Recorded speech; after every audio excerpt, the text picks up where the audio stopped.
খাল খনন বিএনপির রাজনীতির অন্যতম পিলার বলে মন্তব্য করেছেন দলের স্থায়ী কমিটির সদস্য আমির খসরু মাহমুদ চৌধুরী।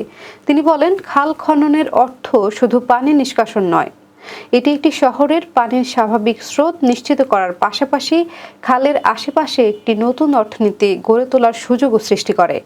এতে স্থানীয়দের জন্য হাঁটার পথ, বিনোদনের জায়গা ও জীবনযাত্রার মান উন্নয়ন সম্ভব। শুক্রবার সকালে নগরীর কাট্টলী কর্নেলহাট বাজারের পাশে ওয়ার্ড অফিস সংলগ্ন রেল লাইনের নাজির খাল ও কালীরছড়া খাল পরিষ্কার ও খননের কার্যক্রম উদ্বোধনকালে তিনি একথা বলেন। উত্তর কাট্টলী ওয়ার্ড বিএনপির অর্থায়নে ও স্বেচ্ছাশ্রমের ভিত্তিতে এই কর্মসূচির আয়োজন করা হয়। অনুষ্ঠানে সভাপতিত্ব করেন উত্তর কাট্টলী ওয়ার্ড বিএনপির সাবেক সভাপতি রফিক উদ্দিন চৌধুরী এবং সঞ্চালনায় ছিলেন সাধারণ সম্পাদক ফরিদুল আলম। উদ্বোধন করেন চট্টগ্রাম সিটি কর্পোরেশনের মেয়র ডাক্তার শাহাদাত হোসেন।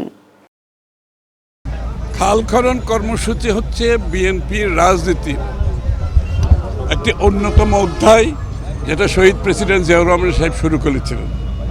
এটা সারা বাংলাদেশে উনি করেছেন কৃষির উন্নয়নের জন্য, পানি নিষ্কাশনের জন্য এবং খালের দুপাশে যারা বসবাস করে তাদের দৈনন্দিন স্বাস্থ্য, জীবিকা সব কিছু কিন্তু অনেকটা এখানে নির্ভর করছে।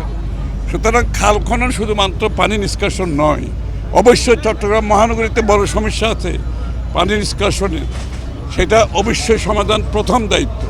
সাথে সাথে খালের সাথে, খাল খননের সাথে আমাদের পারিপার্শ্বিক যে উন্নয়নগুলো হবে, খালের দুপারে যারা বসবাস করে যে প্রতিষ্ঠানগুলো আছে সকলের স্বাস্থ্যকর অবস্থায় থাকার একটা বিষয় আছে এখানে।